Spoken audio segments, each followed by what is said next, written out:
Selamat pagi, rekan-rekan semuanya yang terkasih dalam Kristus. Salam Gloria untuk rekan-rekan semuanya. Pagi ini saya akan membawakan sebuah renungan,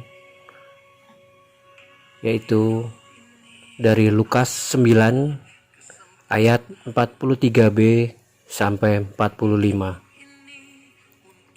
Renungan hari ini saya ambil ayat 45. Mereka tidak mengerti perkataan itu, sebab artinya tersembunyi bagi mereka, sehingga mereka tidak dapat memahaminya, dan mereka tidak berani menanyakan arti perkataan itu kepadanya. Ayat yang saya bacakan tadi saya pilih karena ayat tersebut mengingatkan kita bahwa sekalipun kita percaya, sekalipun kita taat, dan sekalipun kita memiliki segalanya dalam kehidupan, tapi Tuhan memiliki segala rencana dalam kehidupan kita.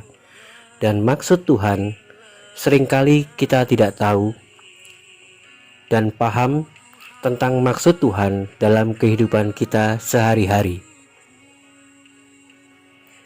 Maksud Tuhan baru kita ketahui dan kita baru tersadar bahwa rencananya luar biasa dalam kehidupan kita.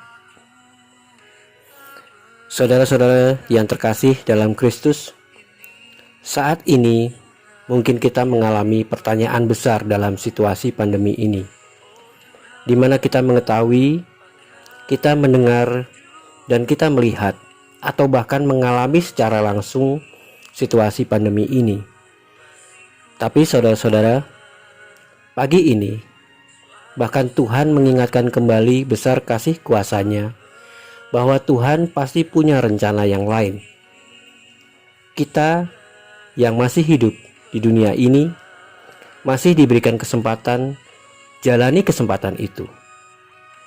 Seperti sebuah lagu, hidup ini adalah kesempatan, karya ciptaan Wilhelmus Latumahina. Banyak cara kita bisa layani Tuhan, dan jangan sia-siakan kesempatan itu. Banyak pelayanan yang Tuhan tunjukkan dan punya cara. Tuhan tunjukkan cara kepada saya khususnya pada saat saya menjadi pelaut, di mana saat itu saya sedang dalam pelayaran ke Antartika atau Kutub Selatan. Saat itu saya sedang bertugas di atas anjungan atau navigasi, dan malam hari kami dalam perjalanan menuju ke Antartika, Kutub Selatan, berada di tengah laut dalam perjalanan dari Amerika, dan rencananya akan sampai di Antartika atau Kutub Selatan dalam 90 hari. Malam itu gelombang begitu besar, tetapi karena kami terbiasa dengan gelombang besar, kami tidak melihat ada sesuatu yang aneh dengan cuaca tersebut. Saat itu saya dan kru yang lain tidak sadar ternyata ada perubahan cuaca secara mendadak. Tiba-tiba kapten kami masuk dengan murkanya dan memarahi kami semua karena ternyata radar kapal menunjukkan perubahan cuaca yang drastis dan ada angin topan di depan kami. Sudah sangat dekat.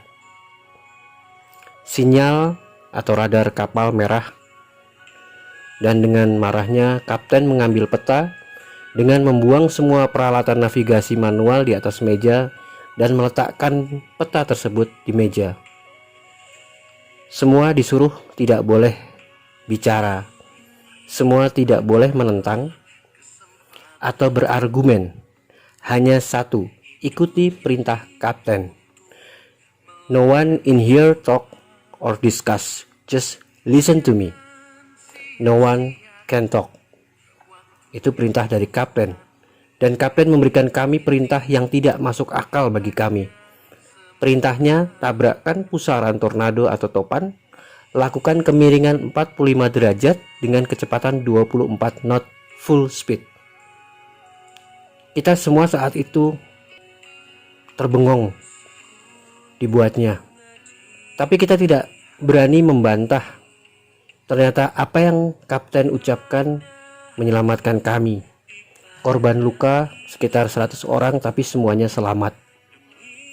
Setelah reda, karena saya sebagai asisten kapten, saya pelan-pelan memberanikan diri bertanya kepada kapten, "Kenapa kapten memerintahkan kami seperti itu?" Katanya, "Saya tidak tahu. Dalam tidur pulas saya dibangunkan oleh seseorang dan diminta untuk meredakan angin topan dengan mengikuti perintahnya." Saya tanyakan lagi, "Siapa yang berani memerintah Anda, Kapten? Padahal kita semua bisa mati masuk pusaran tadi." Dia bilang, "Yang di atas," sambil menunjukkan tangannya ke atas. Kapten kami adalah seseorang warga kebangsaan Inggris, mantan anggota Royal Navy. Dan saya melihat kehidupan kapten begitu holy, begitu suci, tiap malam membaca Alkitab. Dan saya tahu karena saya yang setiap hari bertugas sebagai ajudannya, melayani beliau, melihat yang dilakukan sehari-hari dalam bertugas. Inilah kesaksian nyata yang saya alami sehingga membentuk iman saya. Puji Tuhan, hingga saat ini Tuhan masih mau meminta saya untuk berkarya memberikan kesaksian akan karya penyelamatan Tuhan. Bila Tuhan belum menghendaki saya menghadapnya, pasti kesempatan tetap diberikannya. Tuhan punya maksud terselubung dalam kehidupan kita semua. Deo gratias. Amin.